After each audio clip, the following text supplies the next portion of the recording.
தமிழ் தேசிய பேரவையினர் பிரதிநிதிகள் பிரித்தானிய உயர்ஸ்தானிகர், இந்திய துணை உயர்ஸ்தானிகர், கனடிய உயர்ஸ்தானிகர் மற்றும் ஐக்கிய நாடுகள் சபையின் வதிவிட பிரதிநிதி ஆகியோரை கொழும்பில் உள்ள அந்தந்த உயர்ஸ்தானிகர் அலுவலகங்கள் மற்றும் தூதரகங்களில் சந்தித்து கலந்துரையாடியுள்ளனர்.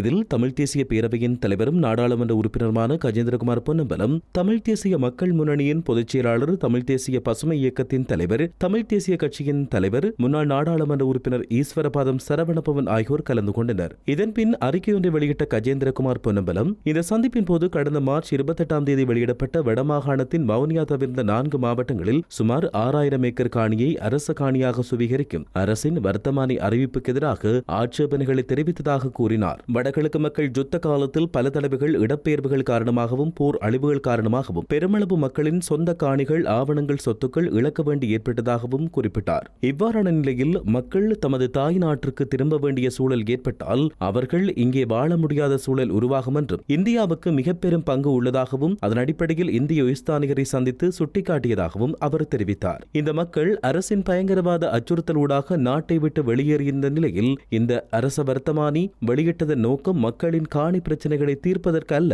மாறாக மக்களின் காணிகளை அரச காணிகளாக சுவீகரிப்பதற்கு என்றும் அவர் தெரிவித்துள்ளார். மேலும் குருந்தூர்மலை விவகாரம் தொடர்பாகவும் அவர் கருத்து வெளியிட்டார். அத்துடன் தையிட்டி சட்டவிரோத விகாரை அகற்றப்பட்டு அந்த காணிகளும் உரியவர்களிடம் கையளிக்கப்பட வேண்டும் என்றும் அவர் வலியுறுத்தினார்.